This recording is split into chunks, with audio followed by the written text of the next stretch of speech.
La Biblia vincula a los ancestros de Israel con las antiguas civilizaciones del sur de Mesopotamia.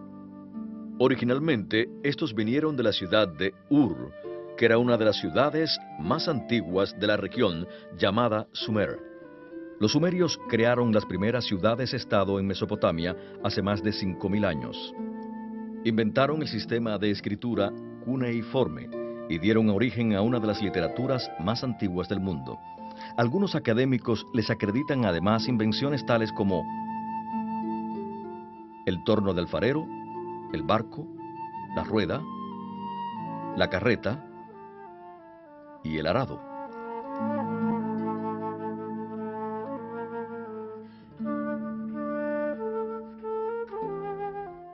Hoy día podemos ver aún las ruinas de Ur, y el visitante se lleva una buena impresión de las dimensiones de esta gran ciudad del pasado. Aunque algunos de sus templos han sido excavados, la mayoría de ellos yace todavía bajo la arena. A una especie de templo sumerio se le llamaba Sigurat, y era una torre cuadrilátera en forma de pirámide. En su muro exterior había una amplia rampa que conducía a lo alto de la torre. Muchos especialistas opinan que el modelo de la torre descrita en Génesis capítulo 11, más conocida como la Torre de Babel, era el de un Sigurat. En la parte superior del Sigurat principal de Ur había un templo dedicado al culto del dios de la luna, que los sumerios llamaban Nana.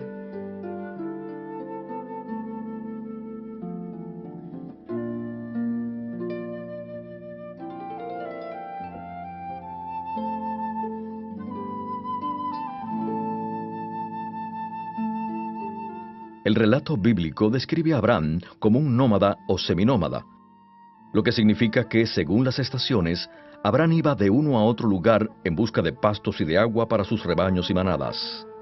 Sin embargo, las Escrituras nos dicen también que Abraham venía de la región de la ciudad de Ur.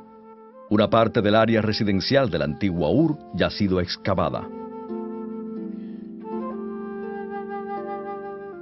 Abraham salió de la gran ciudad de Ur y se fue a Canaán con su padre, Tera, y con su sobrino Lot, convirtiéndose así en un nómada que iba de un lugar a otro.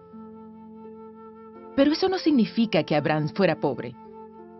En realidad, era un hombre rico y sus riquezas se medían por la cantidad de animales que poseía.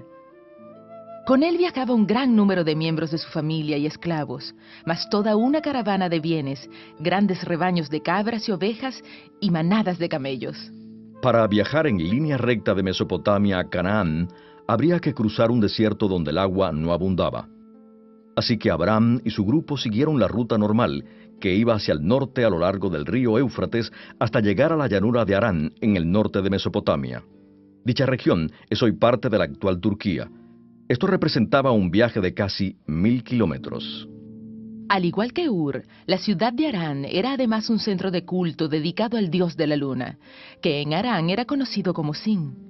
Algunos estudiosos han sugerido que esto podría explicar por qué Abraham se estableció en Harán. El templo dedicado al dios Sin ya ha sido excavado.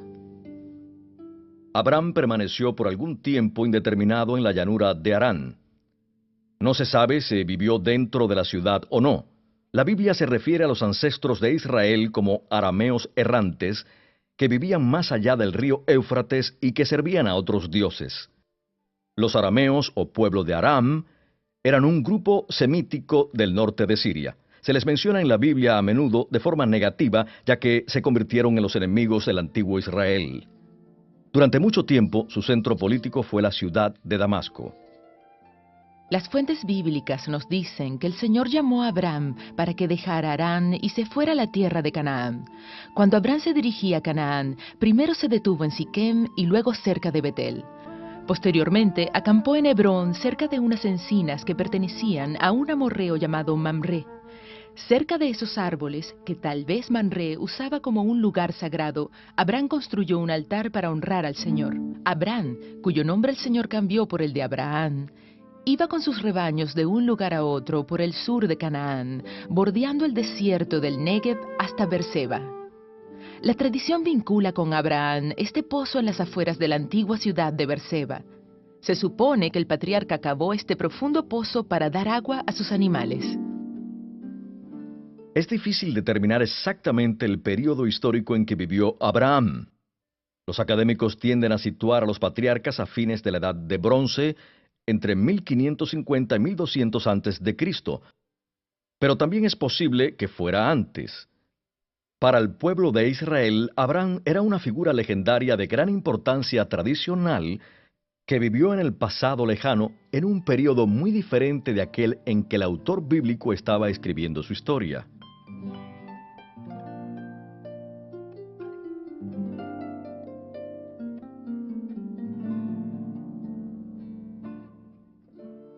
Las narraciones del Génesis con frecuencia mencionan que los cananeos poseían la tierra.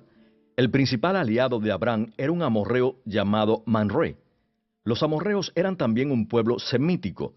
Originalmente eran tribus nómadas de los desiertos orientales establecidos al norte de Siria.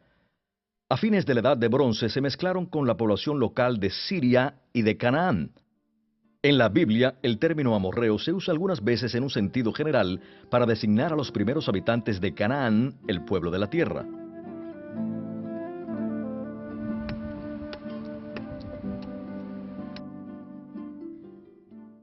Además de los cananeos y los amorreos, también los hititas habitaban la tierra de Canaán en la época de los patriarcas.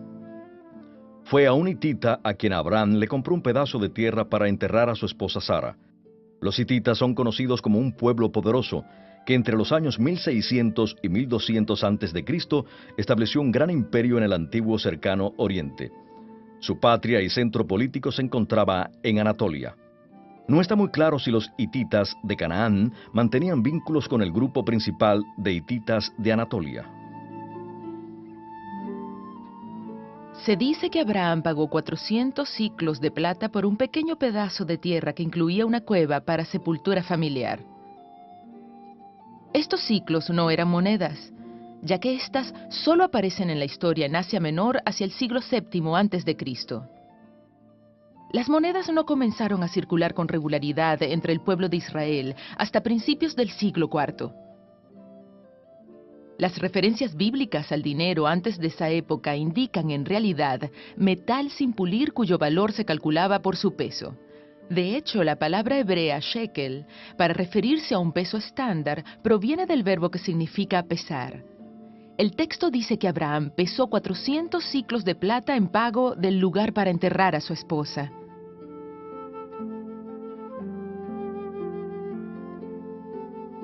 En el antiguo Canaán, el cuerpo de una persona ordinaria no se preparaba mucho antes de enterrarlo.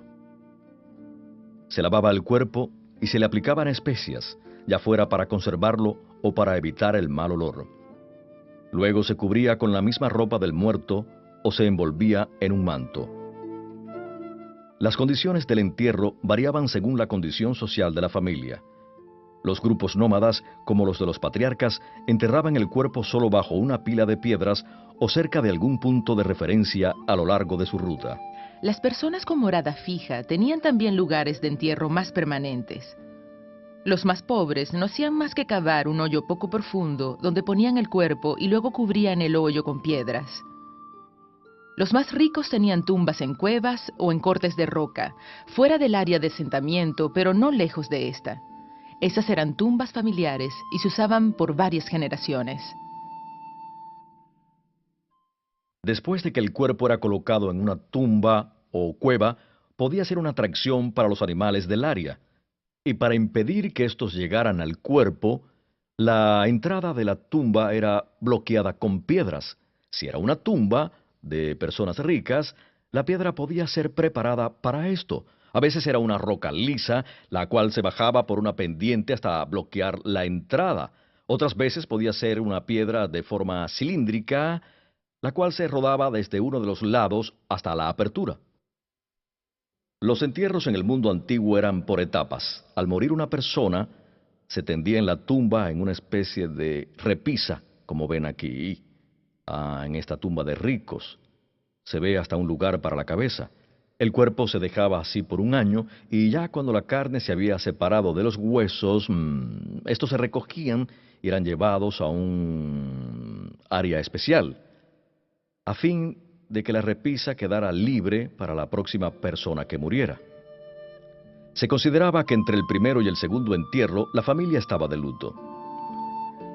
Esta práctica de enterrar a una persona en la misma tumba de miembros de otras generaciones dio paso a la expresión «yace con sus padres».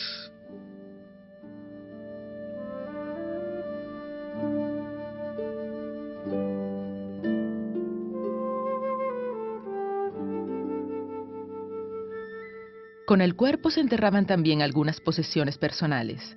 Por lo general simbolizaban quién había sido en vida la persona, pero algunas de ellas pueden haberse enterrado con la intención de que en la otra vida esa persona se consolara o para alejar a los espíritus malignos.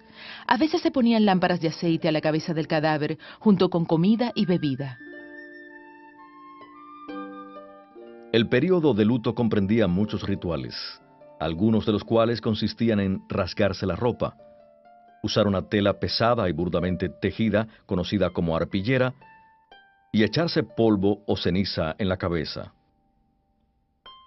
Los dolientes usaban ropa negra, se quitaban todos los adornos y andaban descalzos. En la historia de Judá y Tamar, narrada en Génesis 38, se mencionan el período de duelo y la vestimenta especial de la viuda. El luto se relacionaba también con varios movimientos físicos. Algunos de ellos consistían en llorar y ayunar, golpearse el pecho, levantar las manos al cielo y entenderse o sentarse en el suelo y guardar silencio, con los labios cubiertos y la cabeza inclinada.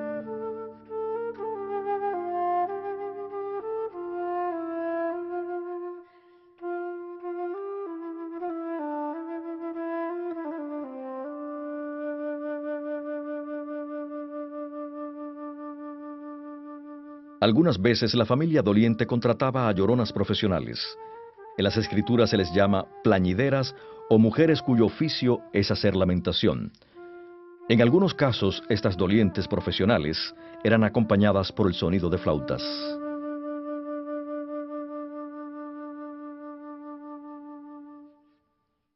Abraham emigró a un territorio donde la precipitación anual varía grandemente de una región a otra.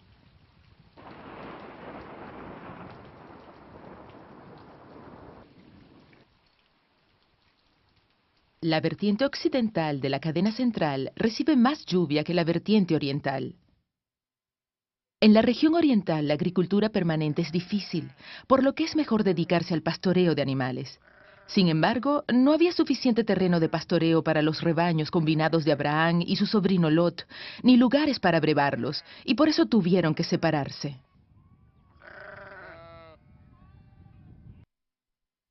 En una amplia llanura, al sur del Mar Muerto, había varias ciudades.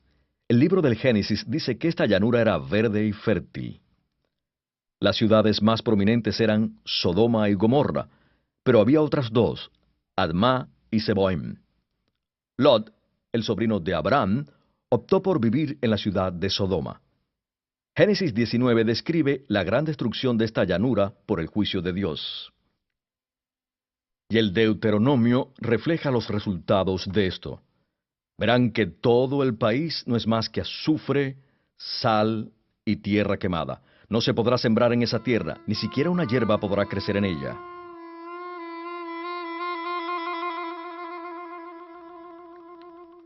Cuando las ciudades de Sodoma y Gomorra fueron destruidas por el fuego, Lot escapó con sus 2 hijas, y los 3 vivieron en una cueva sobre la llanura de las ciudades destruidas. Posiblemente las 2 hijas de Lot estaban comprometidas o ya eran casadas.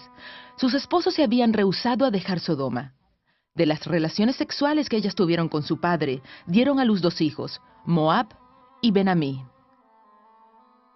Los moabitas y los amonitas, que posteriormente habitaron el área de Transjordania, se convertirían en enemigos de Israel.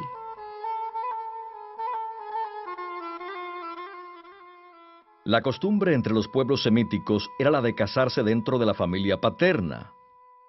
Los matrimonios a menudo eran arreglados y acordados mediante un contrato. Los términos incluían el pago del precio de la novia que pagaba la familia del novio. El período de compromiso duraba 1 año. Solo el divorcio o la muerte cancelaba el compromiso. Y si el hombre moría durante este período, la mujer era considerada viuda. Abraham envió a su siervo a Mesopotamia para que buscara esposa para su hijo Isaac. Allí el siervo halló a Rebeca, que era nieta de Nahor, el hermano de Abraham. Abraham tuvo que pagar por la novia a la familia de Nahor. Cuando Rebeca aceptó convertirse en la esposa de Isaac, recibió de Abraham un regalo especial de bodas que consistía en joyas de plata y oro y vestidos, lo cual era una excepcional muestra de generosidad por parte de Abraham.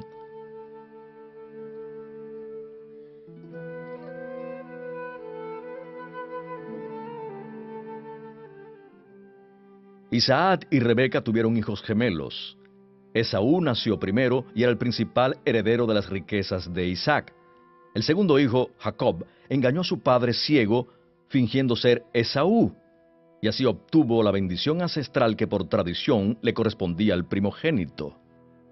Como Jacob tuvo miedo de que su hermano se vengara, huyó a Harán, donde había vivido su abuelo Abraham. Allí trabajó como pastor para su tío Labán y se casó con sus 2 hijas. Sin embargo, la relación entre Jacob y su suegro fue de mal en peor. Después de servir a Labán por casi 20 años, Jacob un día reunió a sus esposas, hijos, esclavos y animales y dejó las llanuras de Harán. No le habló a Labán de sus intenciones y huyó de Harán para volver a Canaán, donde aún vivía Isaac, su padre. Raquel robó unas estatuillas de la casa de su padre antes de salir rumbo a Canaán. No se sabe con exactitud lo que representaban esas estatuas o figuras. Tal vez se trataba de dioses o antepasados.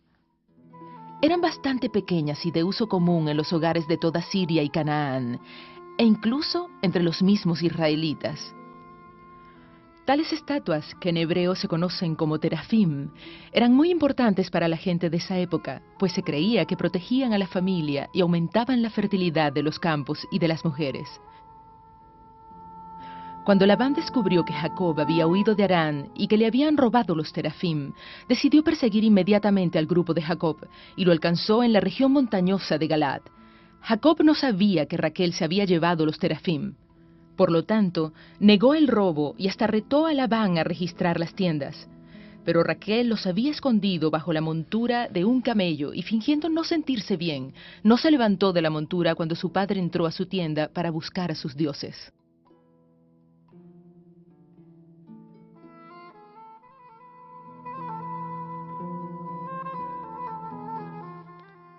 Las peleas entre Labán y Jacob nos ayudan a entender la gran hostilidad que existía entre israelitas y arameos tiempo después. El relato del libro de Génesis contiene los antecedentes de las relaciones históricas y políticas entre Israel, sus rivales y vecinos, tal como sucedió después entre los años 1000 y 400 a.C. Todas las narraciones repiten lo mismo: rivalidad entre hermanos y otros familiares. El engaño y los trucos son predominantes.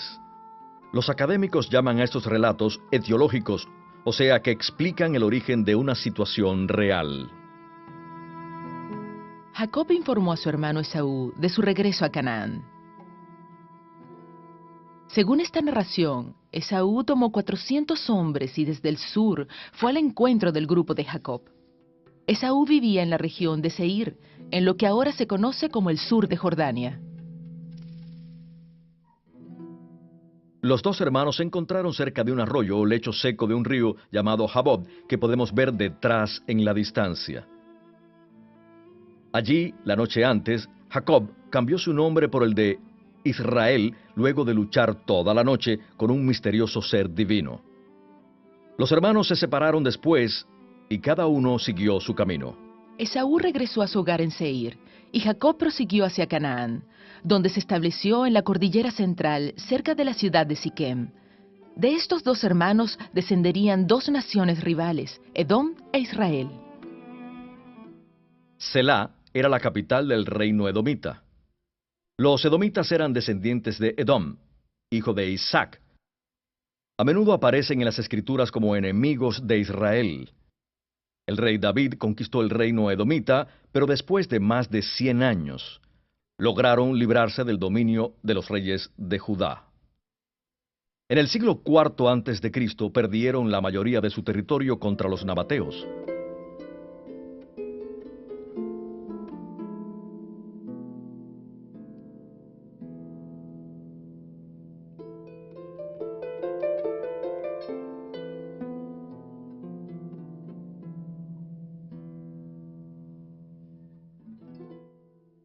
Jacob tuvo 12 hijos, que fueron los antepasados de las 12 tribus de Israel.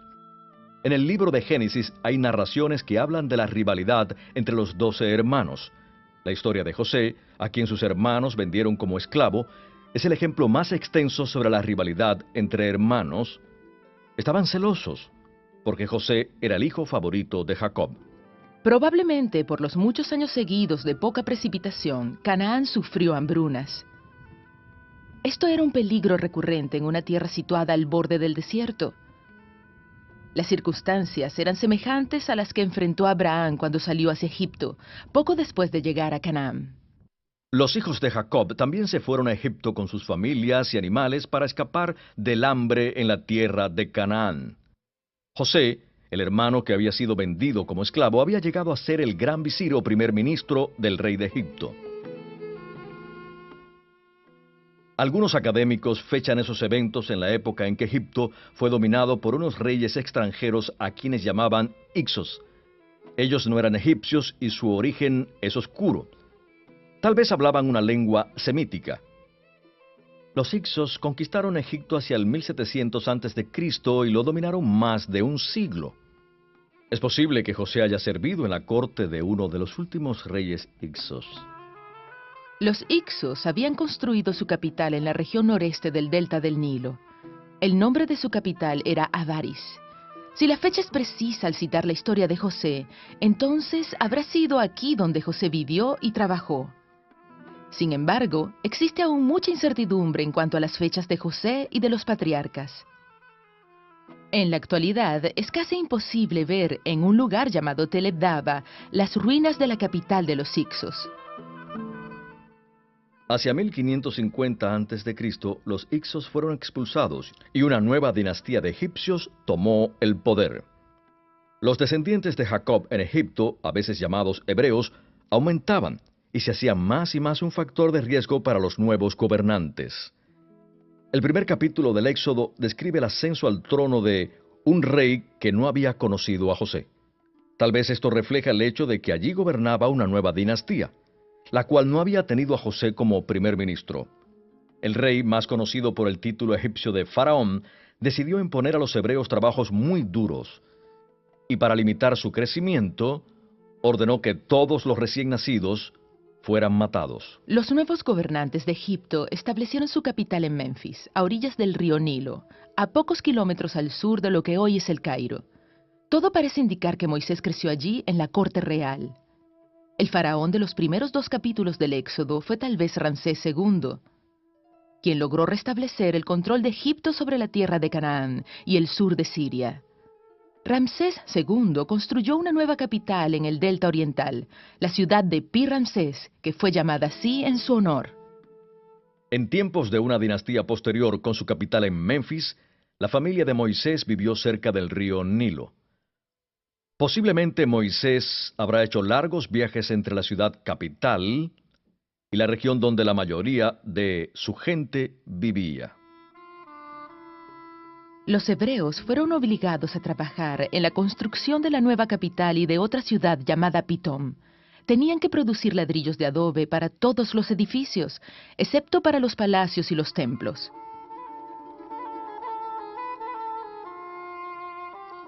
Los edificios más importantes se construían con piedra, la cual era transportada en bote desde el Alto Nilo.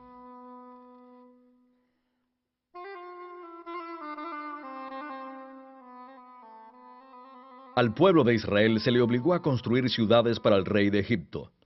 Tal vez ellos no construían los templos y los grandes edificios administrativos de piedra, pero sí las casas de los funcionarios que vivían en esas ciudades.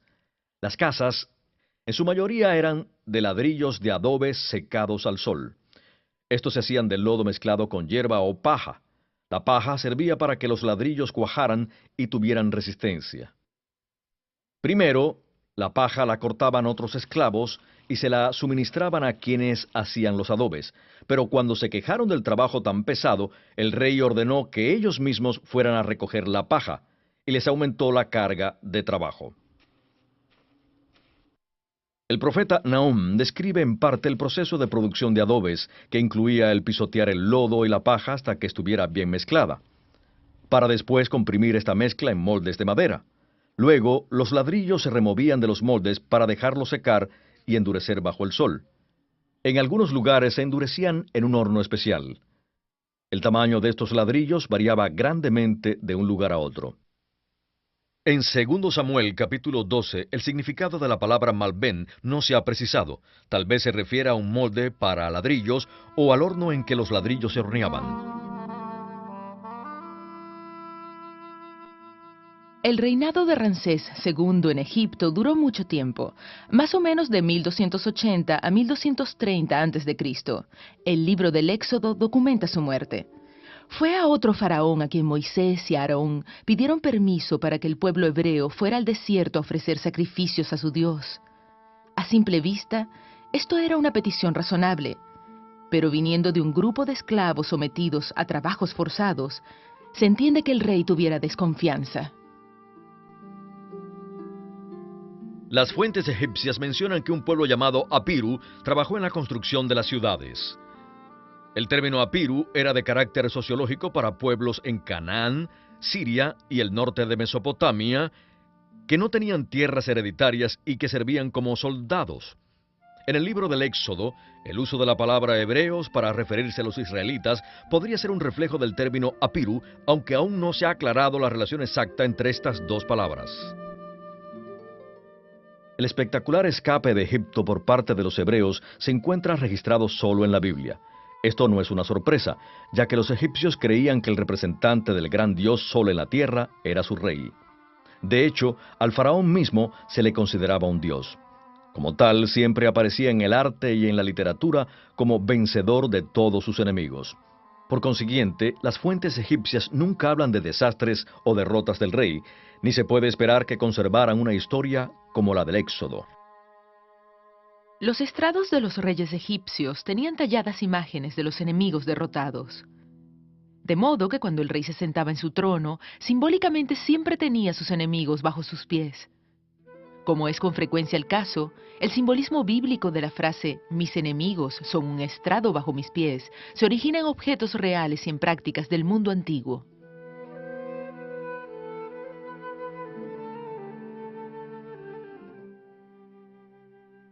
Los esclavos israelitas se unieron y se pusieron bajo el mando de Moisés y juntos cruzaron el mar de los juncos, según el relato del libro del Éxodo. Este cruce puede haberse efectuado en el lugar que en la actualidad se conoce como Lagos Amargos y que ahora pueden ver frente a mí. Anoche vinimos aquí después de la lluvia y esta área se convirtió en un lodazal, haciendo difícil la travesía a pie. Imagínense hacerlo en carruajes. Éxodo 14 describe la milagrosa salida de Egipto. Un fuerte viento dividió el mar y hasta secó el fondo del mismo. El pueblo cruzó sobre tierra seca, pero a los carros del ejército egipcio les era difícil moverse y fueron cubiertos por las aguas que regresaban. Hay varias rutas que pudieron llevar a los hebreos de vuelta a Canaán, la tierra de sus antepasados. Lo más directo era la ruta del mar. Luego de conquistar los países del norte, los egipcios construyeron una serie de puestos fortificados a lo largo de esta ruta. Por eso hubiera sido muy peligrosa para quienes trataban de escapar del faraón. Una segunda ruta directa hacia el este, que cruzara la meseta del Sinaí, habría sido extremadamente difícil sin los suficientes recursos acuíferos. Ante opciones tan riesgosas, la fugitiva nación de esclavos se dirigió hacia el sur. Aún se debate sobre la composición y el tamaño del grupo del Éxodo. Tal vez solo eran unos miles de personas, y se describe como una mezcla de israelitas y personas de otros grupos étnicos. Los líderes, Moisés y Aarón, pertenecían a la tribu de Leví. No obstante el tamaño del grupo, el Éxodo ejerció una profunda influencia en la fe y la religión de Israel.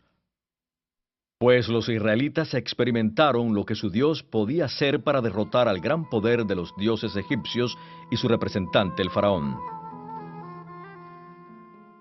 A partir de este punto en la historia israelita, quien en verdad había dado en Egipto muestras de su poder, fue la fe en el Señor, lo que en realidad hizo que el pueblo se mantuviera firme en los tiempos difíciles. Es difícil reconstruir la ruta que el grupo del Éxodo siguió a través del desierto desde Egipto hasta Canaán. No contamos con una descripción cronológica y completa de la ruta y no podemos identificar con certeza el nombre de los lugares que las fuentes bíblicas mencionan. Esas fuentes hacen notar que los israelitas permanecieron durante largos periodos en 3 áreas específicas, cerca del monte Sinaí, ubicado posiblemente en la parte sur de la península, en el oasis de Cades Barnea, donde comienza el Negev, y alrededor del monte Or, que tradicionalmente ha sido ubicado en el área de la cordillera de Seir, al sureste del Mar Muerto. Sin embargo, son muchos los estudiosos que piensan que el monte Or estaba mucho más cerca de Cades Barnea. Los israelitas siguieron por la costa. La parte sur de la península del Sinaí es montañosa, así que la franja de la costa ofrecía la mejor ruta.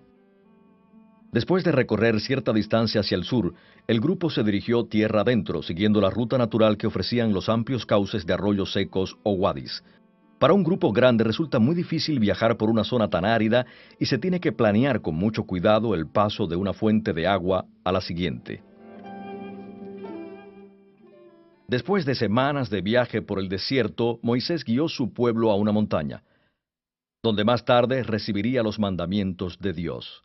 Esta se conoce como la montaña del Señor, aunque en otros libros del Antiguo Testamento es también llamada Monte Sinaí o Monte Horeb. Todos son el mismo lugar.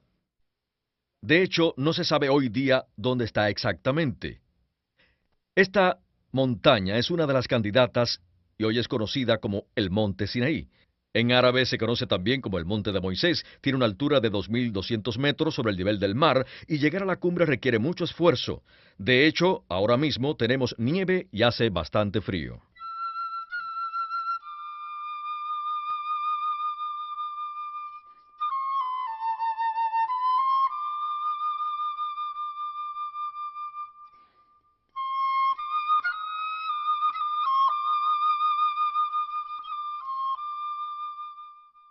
El ganado del grupo del Éxodo consistía principalmente en ovejas y cabras.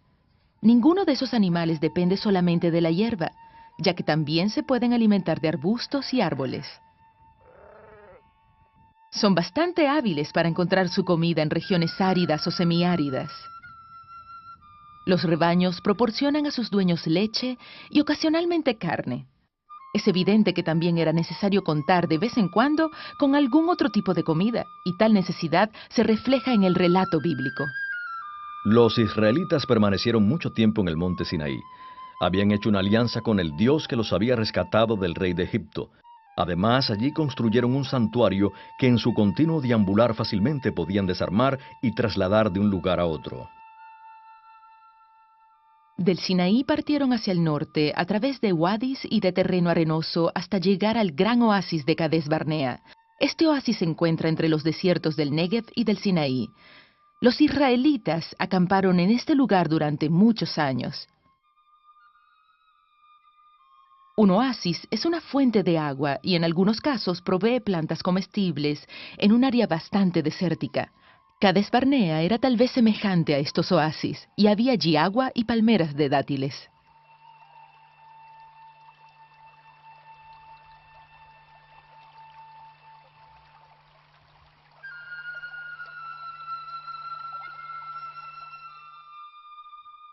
Desde Cades, los israelitas hicieron varios intentos de ocupar la tierra en el sur de Canaán. Tal vez algunos grupos pequeños habrán logrado ir al sur de Canaán. El gran grupo dirigido por Moisés pretendía ir hacia el este, pasando por la región sur del Mar Muerto. Esta área estaba poblada por el pueblo de Edom. Pero cuando los israelitas pidieron permiso para pasar, los edomitas se lo negaron.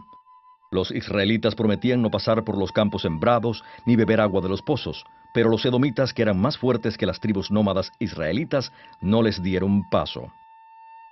Otro intento de ir a Cades hacia el norte se encontró con la oposición del rey de Arad, en la región del Negev. No mucho después, los israelitas lograron vencerlo y destruyeron Arad, llamando a ese lugar Hormá, que significa destrucción. Arad había sido ocupada hacia el 4º milenio antes de Cristo. Y para cuando los israelitas la invadieron, no había ningún lugar llamado Arad. Hubo una aldea cananea en el cuarto milenio que a principios del tercer milenio había crecido hasta convertirse en una ciudad fortificada, rodeada de un gran muro con torres de vigilancia. El agua de la lluvia se recolectaba en una depresión en el centro de la ciudad. Tiempo después, en el período judaico, se excavó allí un pozo. Las excavaciones han revelado la existencia de casas privadas, templos y un palacio.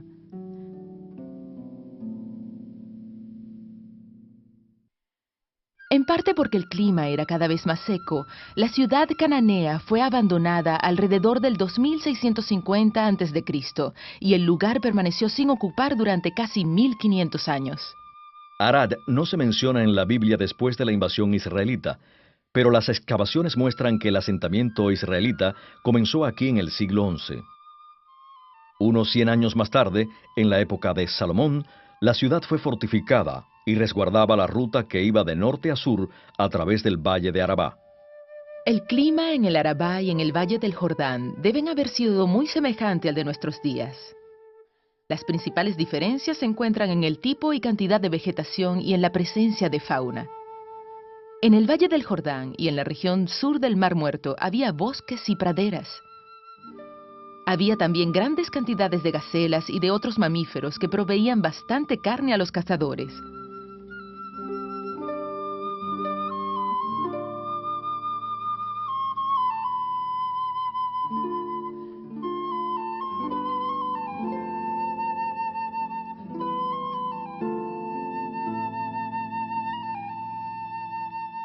Además, el bosque ofrecía fuentes considerables de comida silvestre en forma de frutas y nueces. Los edomitas deben haber tenido éxito en la agricultura, en la cría de animales y en la caza.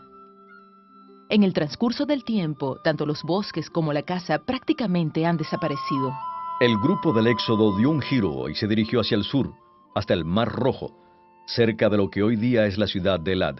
Desde allí avanzaron en dirección noreste para entrar desde el sur al territorio edomita. Esta vez, las relaciones con Edom fueron mejores. Los israelitas tomaron el camino del desierto, como lo llaman las fuentes bíblicas. Después de un camino largo y difícil, llegaron a la región montañosa al sur de Edom, llamada Seir. En Jueces 5:4 leemos que el Señor salió de Seir para pelear por su pueblo. Seir era una cordillera en el sureste del Mar Muerto. Esta cordillera se menciona en la Biblia como una morada del Señor.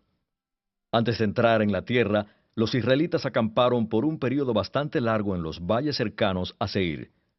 La montaña más alta allí es el monte Or, que es donde fue enterrado Aarón.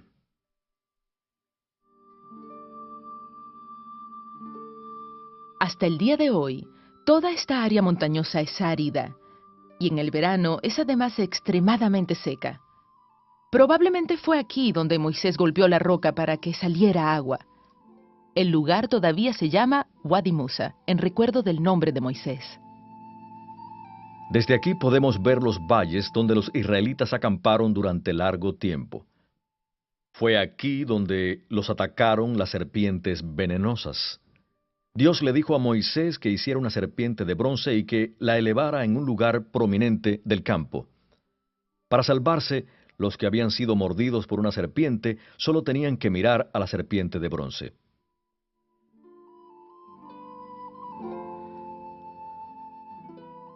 Dios le dijo a Moisés que llevara a Aarón y a su hijo Eleazar a la cumbre del monte Or.